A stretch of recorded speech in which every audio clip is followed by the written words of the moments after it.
let's look at the PikaRom League Battle Deck and how to improve it.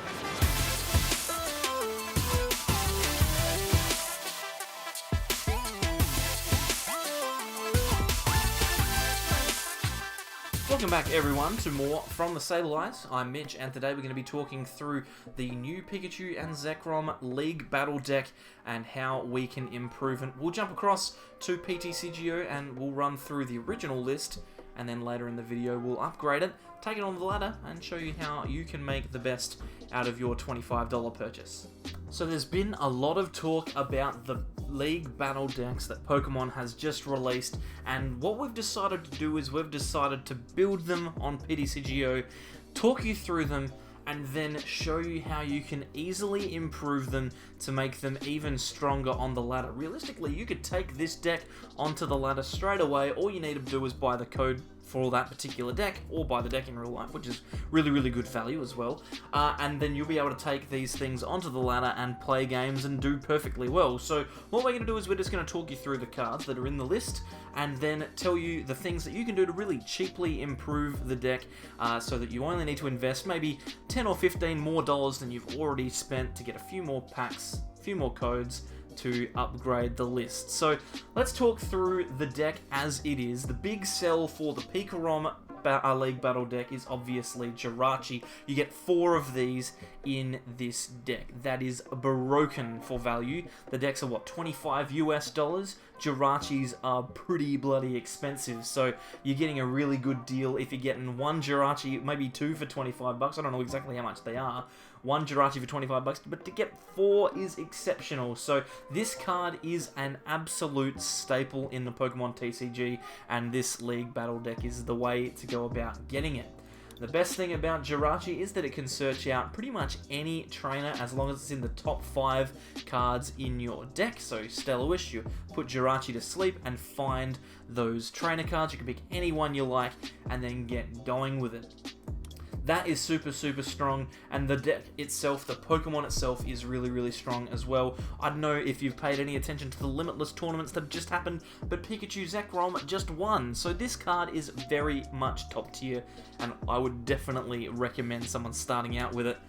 Full Blitz does 150 damage for 3 lightning energy. That seems pretty hard to get, but when you're playing things like Tapu Koko Prism, which comes in this deck as well, it's actually really easy to get that attachment. Just attach once, Tapu Koko and energy, and then you can use either Energy Switch, which this deck has 2 of, or even Tag Switch, which this deck has 2 of, to try and move those energies onto a Pikachu and Zekrom. That way you'll be able to Full Blitz for 150 damage and accelerate 3 lightning energy from your deck to any Pokemon on your field. So any Pokemon on your bench, you can just put 3 lightning energy straight onto. And we've actually got a really cool Pokemon that we can put them on. We have a Raichu and a Alolan Raichu in the list. So this is probably the best attacker in the deck right now. Tandem Shock for double lightning colorless does 80 plus 80 if this Pokemon was moved into the active this turn, and it also paralyzes your opponent. And then you've got Lightning Ride for 150 if you've got 2 extra lightning, so only 5, you could do 250 damage. So that's pretty strong if you ask me. That's the core concept. We're going to use Pikachu and Zekrom to power up our attackers, but there are a bunch of other Pokemon in this list. Now, I will mention there is this promo Apom in the deck. Now, it's probably not super competitive, but Yank Out is a relatively interesting attack, so you might choose to keep it. I don't have one, as you can see. It's a promo that only comes with this deck, so I don't have the card, but I can guarantee you that it will be in your deck if you purchase it. The other Pokemon that are in the list are very interesting. There's Evil Admonition Hooper. I believe this is the Hooper that's in the deck. Evil Admonition does 10 plus 20 for every damage, plus for every Pokemon on your opponent's bench with an ability. So that's perfectly acceptable. On lower levels of the ladder, you're probably going to be able to do quite a lot of damage with it. But apart from that, it's not a super strong attacker. But this one here is Zapdos for 1 energy. You can do 80 damage just like that if you move into the active with Zapdos. So that's a really cool ability ability. You can get yourself a bit of damage done with Zapdos, moving it into the active. Sounds like a pretty good play.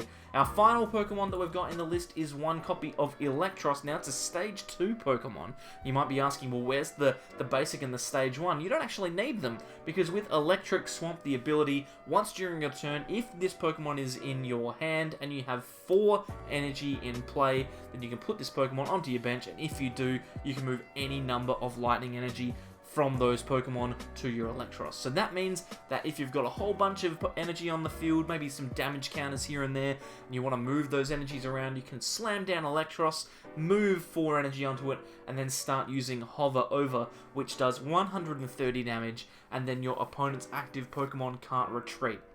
Now that's really good, because you might potentially find yourself in a situation where you aren't going to get knocked out by your opponent, but you can put on some pressure. So Hover Over can get those Pokemon half hit, force them to stay in the active, and maybe give you the chance to knock them out next turn. So those Pokemon are in essence playable already. You could take that straight into a game on PTCGO, no problems. We'll take a look at the rest of the list. It's very, very good. Like, this deck is super, super good. We've got supporters that are very playable. We've got 3 Professor's Research. You won't get the full arts, obviously. I just like them. So 3 Professor's Research. You've got 2 copies of Marnie, which allows you to shuffle your hand to the bottom of the deck and draw 5 cards, whilst your opponent does the same and only draws 4. So good disruption. You've got 2 copies of Mallow Lana to retreat and then heal 120 damage if you discard 2 cards from your hand. And you have 2 copies of Erica's Hospitality, which allows you to draw up to 6 cards, depending on the amount of Pokemon your opponent has on the field. If you have 4 or fewer cards in your hand after you've played Erica's, then you can draw a card for every Pokemon that your opponent has. So that, as a core supporter lineup, is pretty strong. And when you consider the fact that there's 4 Poké Gear as well, you'll be able to find them relatively easily. That and Jirachi will do the job for you. We've got a bunch of Pokemon Search in the list. We've got 3 Electromagnetic Radar, We've got 3 Pokemon Communication, and you've got 2 Quick Ball. And this card is the best Pokemon Search card in the game. So if you can get a couple of those off in a game, you'll be doing A-OK. The deck's also got Ordinary Rod to help you find your Pokemon from the discard pile once they have been put there by either being knocked out or by discarding. So Ordinary Rod can get them back, as well as some energy, so that's pretty solid as well. And if you feel like you don't have enough Raw Draw, Rotom Bike will end your turn, but will draw cards until you have 6 in your hand. So you've got a potential extra draw option there. Probably not a bad one on the first turn if you can get it, but there's only a one of. Got a few more cards we'll run through just so you know what you're getting with your deck. You've got 2 copies of Reset Stamp to shuffle your opponent's hand into their deck and force them to draw equal to the number of prize cards they have remaining. In the late game, this can be really, really good. In the early game, it can be frustrating if you know what your opponent has in their hand for whatever reason. Maybe they've searched something out. You can Reset Stamp them so they might not have it. We also have 4 copies of Switch to move in and out of the active with, specifically, Jirachi, which we're going to need to get out of the active somehow. Got a couple of tools for you. You've got Vitality Band, which will increase the damage from your Pokemon by 10, so that's pretty solid. And also Air Balloon to be able to retreat for 2 less retreat cost on any Pokemon that this card is attached to. So that pretty much gives anything in your deck very low retreat. There's 2 retreat on a Raichu, so that's free. 3 on a PikaRom, so maybe not as easy, but you know, it should be okay. Followed by, of course, 11 Lightning Energy. Now that deck in itself is actually super, super good, but what we've done is we've built a list based off of this that you're going to be able to pick up, let's say for about, I don't know, 15 packs or so. We'll see how we can go. There might be a little bit off the pace of some of the big PikaRom decks in the format. It's not going to blow anything out of the water, but if you can make these changes, then I would definitely recommend them. So we've made just a few changes to this list. I think it's already a lot better. It's not going to be that much more expensive for you. There are 1 or 2 cards in the list that we should really talk about, but you could probably see the changes that we've made. In reality, this deck is going to end up costing you the $25 US that you purchase the deck with in the first place. Plus, you're probably going to be looking at, let's just count them up here, maybe 10, 15 or so packs, maybe maybe as high as 17 if you're really unfortunate on the trades, but this will probably do you the job, and it'll be very, very strong until rotation hits. Now, I'll talk through the changes that we've made. We've left lots of the cards the same, but we have included one Boltund in the list. I think this card's really, really good, and you can pick one up on PTCGO for about 8 packs. So this is the most expensive card that we'll be including in the list to make it much more competitive. Boltund V is really, really strong with Electrify and Bolt Storm. What you can do with Electrify is you can search your deck for 2 energy and attach them to your benched Pokemon in any way you like, which can allow you to set up your attackers a little bit better.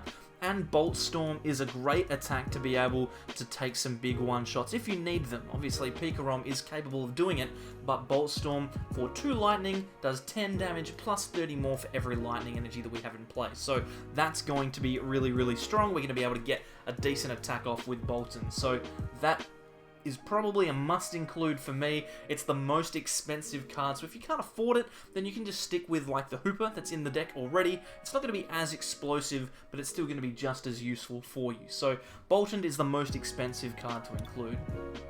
When it comes to the way that we've tried to set the deck out, we've kind of cut back on some of the cards that were in the list. Things like Rotom Bike are gone, things like PokeCom are gone. We've cut down to 2 EMAG Radar and have increased our count to 4 Quick Ball. You could probably pick up 2 more Quick Ball on PTCGO for about a pack, so it's not going to be a huge impost to try and get those, and this card is really, really strong, so I would definitely recommend trying to pick them up if you can. Quick Ball will search out every single Pokemon in our deck, apart from Eelektross, which you'll just need to kind of draw into, or at least hope you draw into. I mean, you can just use PokeCom if you want. We could always add some of those in, and in hindsight, probably should have with Eelektross being in the deck, but it's one of those cards that isn't going to be a big deal if we miss it.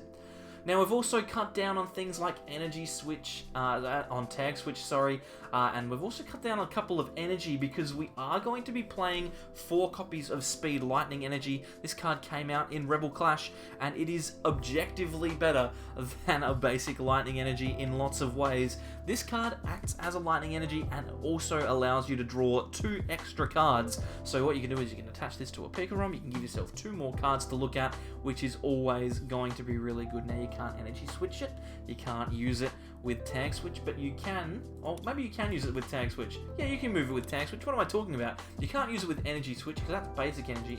You can move it with Tag Switch, and you can also move it with Eelektross because it is a Lightning Energy card in play.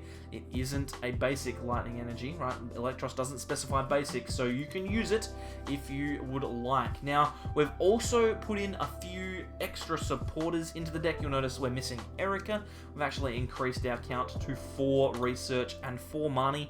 They're probably going to be the best ways to go about improving this deck when it comes to the supporters, and you can probably pick up an extra Research and an extra couple of Marnies for maybe 2 packs, depending on how the trades are going on PTCGO. You might have to splurge for 3 if you are unfortunate, but they're not too hard to come across. You should be able to get a relatively good deal on those. And that's it for cards that are not going to rotate. Now, here's where I'm diverging a little bit. There's a massive improvement you can make to this list. If you're happy to put out a couple of packs now, knowing that they're going to rotate in a little bit, and that is we're going to include 2 copies of Escape Board, we're going to include 4 copies of Electropower, and we're also going to include a copy of Thunder Mountain Prism. Now, these 3 cards will probably set you back around 4 or 5 packs in total. You could probably pick up a playset of Electropower for 1 or 2, probably pick up a Thunder Mountain for 1 or 2, and Escape Boards shouldn't be any more than 1. You should be able to grab them relatively easily because they are going out of rotation in August. But as we record this video, it's May, so you can still play these cards, and you'll be able to play them for a long, long time. It's a small investment now that you're going to know, okay, well, 4 packs now to get these cards.